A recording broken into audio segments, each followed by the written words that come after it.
Imagine a world where your life literally has an expiration date, where every second counts and every heartbeat is measured like money. A world where the rich are immortal, living in towers with centuries on their clocks, while the poor scrape by, dying day by day, hour by hour, minute by minute. A world where the price of a coffee could be your last hour alive, and a traffic ticket could literally cost you a day of life. This isn't just science fiction, it's the terrifying reality in time. In this world, time isn't just money, it is life itself. The year is 2169, and the rules of existence have changed forever. People stop aging at 25, but this isn't freedom. It's the start of a countdown.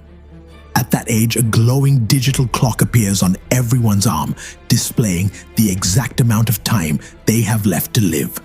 Seconds, minutes, hours, days. It's all visible, and when the clock hits zero, life ends instantly.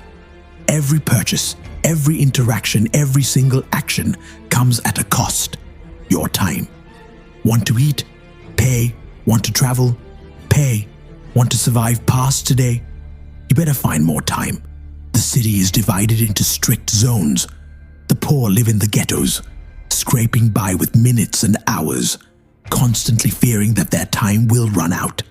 The rich inhabit luxurious towers, practically immortal, hoarding centuries of life as if they were treasure. And no one can challenge this system. The timekeepers enforce it with brutal precision. There is no law but the clock. There is no mercy but money. Enter Sal, a young factory worker in the ghetto, barely surviving, counting every second like it's a lifeline. For him, every day is a gamble. He has just enough to make it to tomorrow.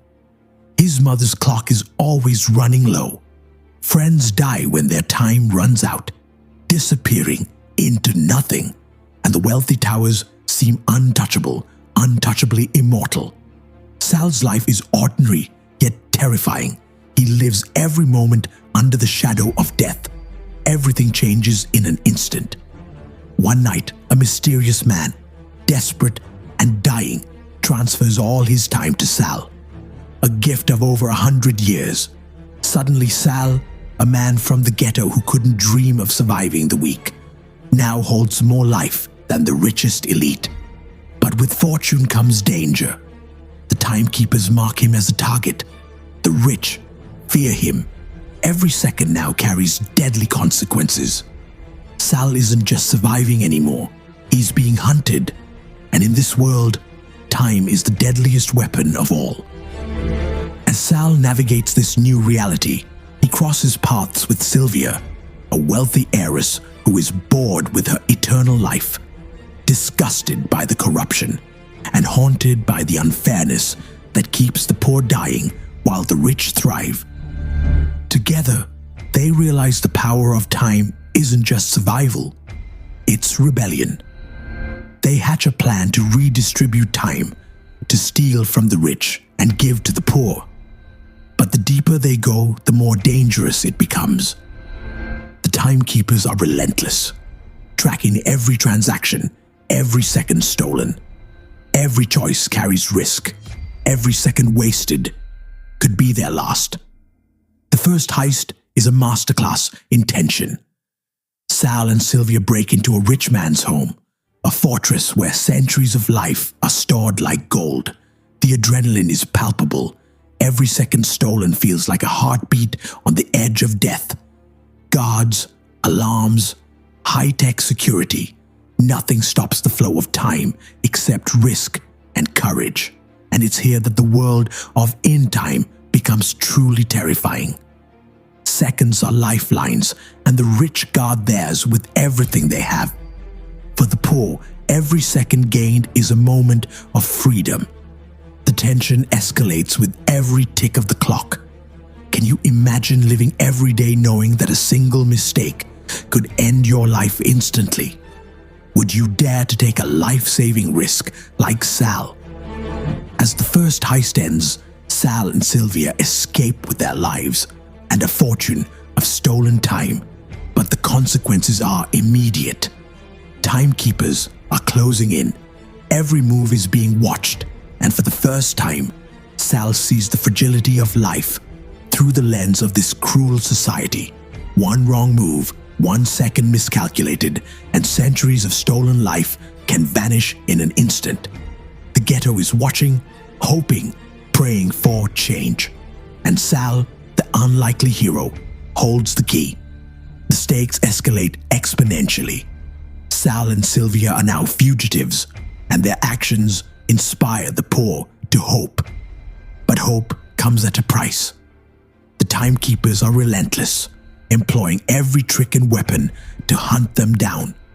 The wealthy elite, scared of losing their immortal grip, begin to strike back using violence, manipulation, and terror. Sal and Sylvia must now pull off larger, riskier heists. Every second stolen is a double-edged sword. It could save lives or cost them their own. The clock becomes an antagonist of its own, ticking louder and louder with each daring escape. Every chase is more intense, every confrontation more dangerous. Yet, with each victory, the system begins to crack. The inequality that once seemed permanent starts to crumble. But In Time isn't just about thrilling chases. It's about morality and human choice. Sal faces decisions that test his humanity. Should he risk his life to save strangers? Should he steal more time, knowing that someone else might die for it? And what about Sylvia, born into privilege yet fighting against it? The movie cleverly intertwines adrenaline-pumping action with thought-provoking questions. If you had the power to steal time, would you do it for yourself or for the greater good? Would you risk your life to save strangers?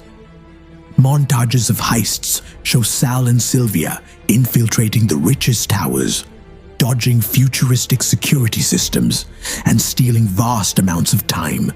Each scene is shot with heart-stopping tension. Alarms blare, clocks flash, seconds tick away like gunfire. The pacing is relentless, the danger palpable. Every second counts, every heartbeat matters. The heists aren't just action, they're statements, highlighting the absurdity and cruelty of a society where time equals life, and life is controlled by the few. The climax is a masterpiece of suspense. Sal and Sylvia face the ultimate confrontation with the Timekeepers and the ruling elite. Explosions, chases, and betrayal collide in a cinematic storm, all underscored by the relentless ticking of clocks. Every second is a question. Who will survive and who will run out of time? The tension is almost unbearable, pushing the viewer to the edge of their seat. Sal realizes the truth. The system is rigged, and changing it requires more than stealing time. It requires challenging the very foundations of society. Would you have the courage to stand against a system that decides who lives and who dies? In the end, In Time isn't just a sci-fi action film. It's a thrilling allegory about life, death, and the human obsession with control. Sal and Sylvia may have won battles, but the war against injustice continues. The movie leaves viewers questioning the value of their own time, the fragility of life, and the systems that dictate who survives. How would you spend your last day if your time was almost up? Would you fight, steal, save, or escape? Every second matters. Every choice echoes in eternity. And as the credits roll, one chilling thought remains. Time is life, and every second could be your last. What would you do if you knew exactly how much time you had left?